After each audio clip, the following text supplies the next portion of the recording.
날마다 하나님 말씀 가까이는 성도님들에게 하나님의 은혜가 함께하길 원합니다. 오늘 하나님 주신 말씀은 사도행전 7장 17절에서 21절까지 말씀입니다. 하나님이 아브라함에게 약속하신 때가 가까움에 이스라엘 백성이 애굽에서 번성하여 많아졌더니 요셉을 알지 못하는 새 임금이 애굽 왕 위에 오르매 그가 우리 족속에게 교활한 방법을 써서 조상들을 괴롭게 하여 그 어린아이들을 내버려 살지 못하게 하려 할세. 그때의 모세가 낳는데 하나님 보시기에 아름다운지라 그의 아버지의 집에서 3달 동안 길리더니 버려진 후에 바로의 딸이 그를 데려다가 자기 아들로 기르매. 아멘. 꽤 오래된 이야기, 그러나 제가 결코 잊을 수 없는 한 장면이 있었는데요. 지난 1999년 당시 구소련의 서기장이었던 고르바초프, 그분의 아내 라이사 여사가 백혈병 투병 중에 독일에 있는 한 병원에서 숨을 거두게 됩니다. 당시 보리스 옐친 러시아 대통령이 구소련의 서기장의 아내가 세상을 떠났으니 긴급하게 특별 전용기를 독일로 보내서 그분 라이사 여사의 유해가 이제는 모스크바로 돌아오는 장면, 그 장면이 전 세계 TV를 통해 이제는 방영이 된 적이 있어요.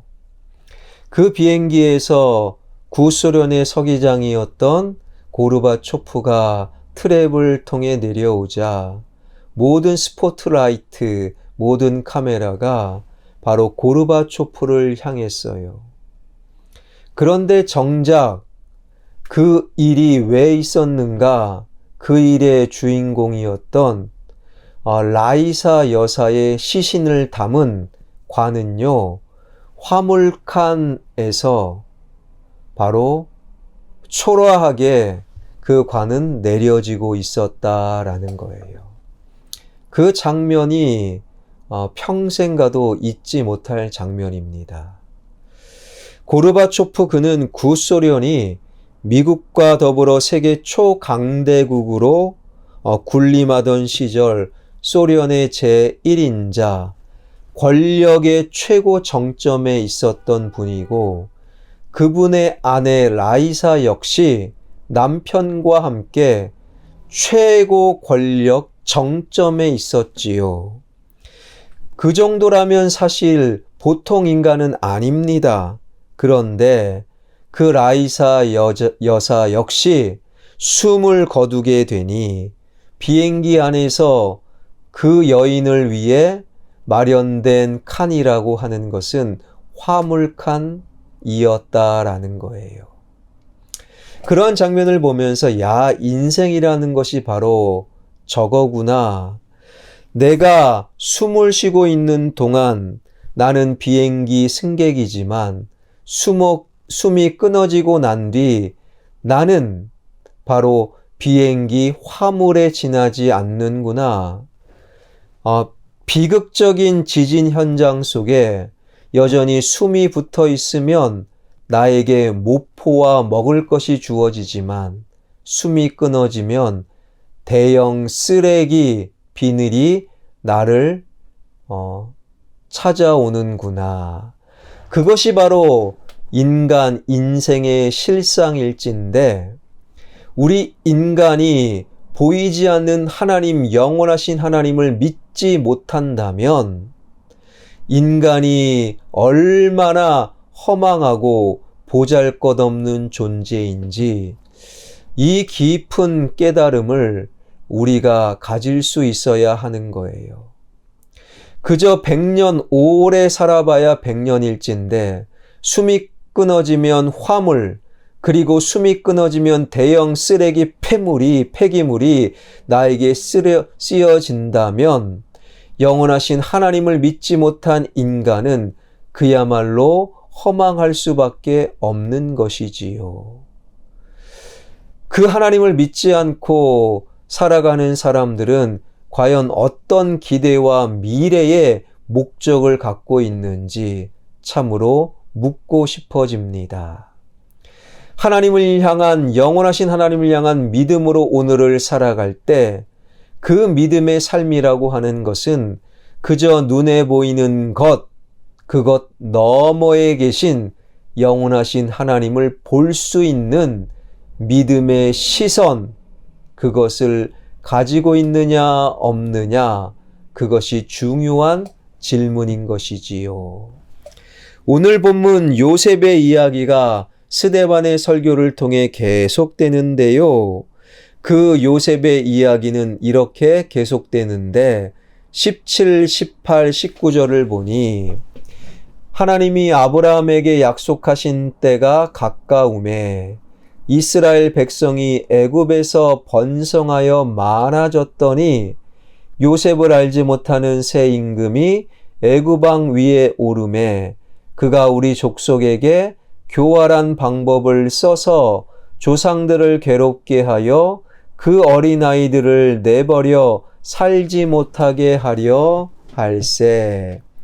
그러니까 요셉을 통해 야곱, 즉 이스라엘 백성들이 애굽으로 건너가게 되었고 그 애굽에서 사는 동안에 요셉도 떠나고 국무총리 2인자 요셉을 알지 못하는 애굽의 새로운 왕이 애굽의 바로가 된 이후에 당시 애굽으로 건너간 이스라엘 백성들은 참으로 인구수가 급증하였다라는 거예요.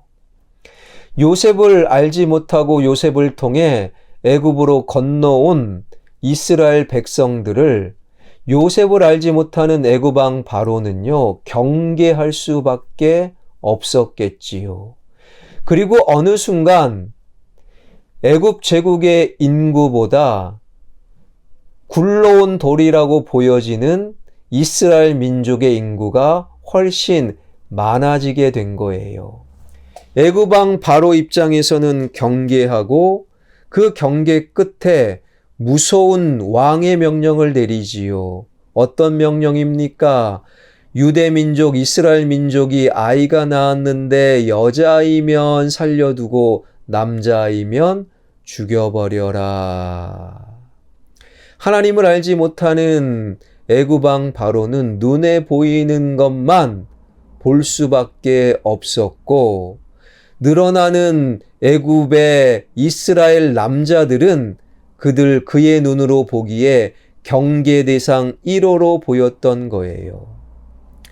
그러한 상황 속에서 왕의 명령 속에서 나일강에 던져져 갓난 남자아이들이 죽음을 향해 달려가는 것, 그야말로 하나님의 백성, 이스라엘 백성들의 펼쳐진 눈에 보이는 현실은 절규요, 절망이요, 한탄, 그것밖에 없었다라는 거예요. 눈에 보이는 절망과 절규와 한탄, 태어난 갓난아이, 남자아이가 죽어가는 그 모습을 어찌 지켜볼 수 있었겠습니까? 그러한 현실 속에서 오늘 스데반의 설교는 20절에서 이렇게 이어집니다. 그때에 모세가 낳는데 하나님 보시기에 아름다운지라. 그때에 모세가 태어났다. 그때의 생명을 주관하시는 하나님께서 모세가 애굽 제국 속에서 태어나도록 만드셨다. 그때란 도대체 언제입니까? 애굽 왕 바로 왕이 남자아이가 태어나면 죽여라 왕의 명령이 내려져 온 이스라엘의 절망과 낭망과 고통이 극에 달했을 바로 그때에 갓난아이가 죽어갈 때 그 부모와 그 가족들이 식욕이 돌겠습니까? 먹고 싶겠습니까? 살고 싶겠습니까? 살아야 될 의욕마저 다 상실한 바로 그때에 절규와 분통 터짐만이 가득한 바로 그때에 바로 모세가 태어났다라는 거예요.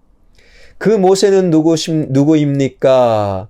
바로 이스라엘의 절규, 노예 생활을 끝내고 이스라엘 하나님의 백성들을 그 노예로부터 해방시켰던 출애굽의 지도자 하나님의 도구가 모세였다라는 거예요. 가장 고통스러워하는 바로 그때에 하나님의 구원의 역사는 서서히 시작되었다라는 것이지요.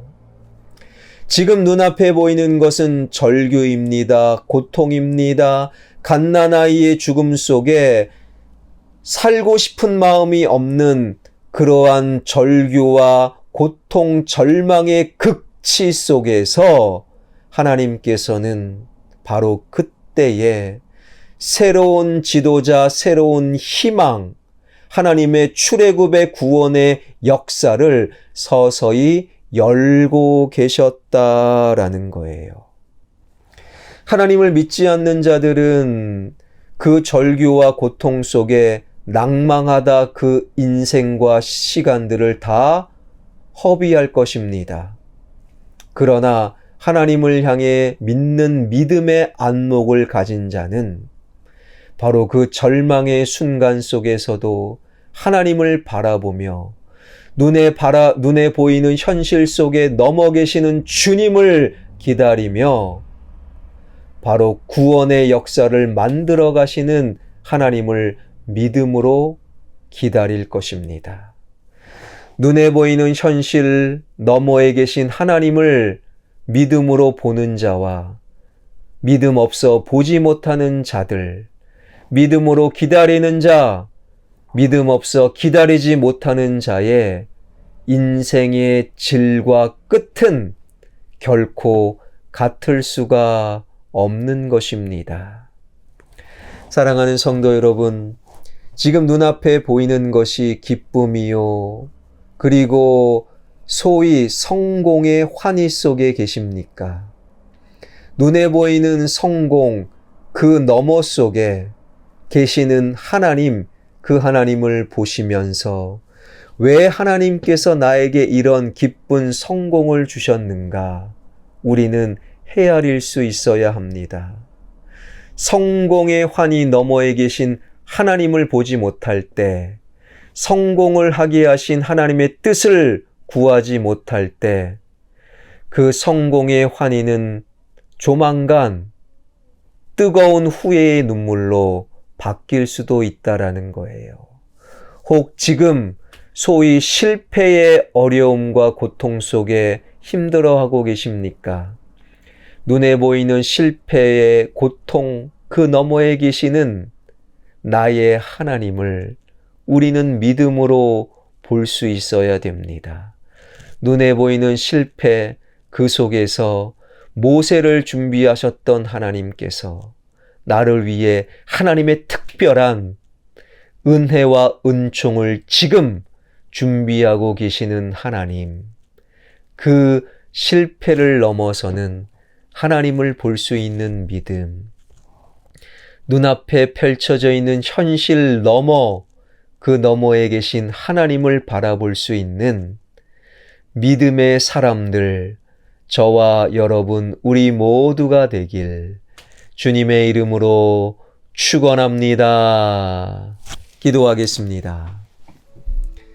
살아계신 하나님, 눈앞에 보여지는 현실, 그 너머에 계시는 주님을 볼 수 있는 믿음의 안목을 키워나가게 하여 주옵소서.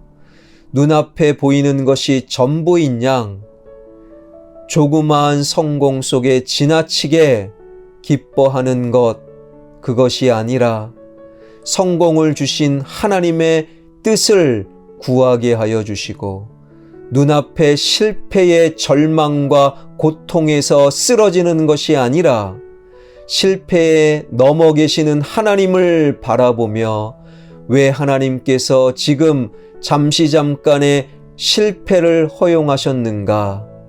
너머에 계신 하나님을 볼 수 있는 믿는 자 되게 하여 주셔서 날마다 믿음의 기적을 써내려가는 화평의 가족들 되게 하여 주옵소서. 나의 아들, 딸, 사위, 며느리, 손주들이 그저 눈앞에 보이는 실패와 성공에 일희일비하는 것을 멈춰서게 하여 주시고 그 너머에 계시는 살아계신 하나님을 바라보는 믿음의 사람들 되게 하여 주옵소서. 좋은 일 속에 하나님의 뜻을 구하고 속상한 일 속에 하나님의 의도를 발견해 나가는 하나님을 믿는 우리 모두가 되게 하여 주옵소서. 예수 그리스도의 이름으로 기도하옵나이다. 아멘.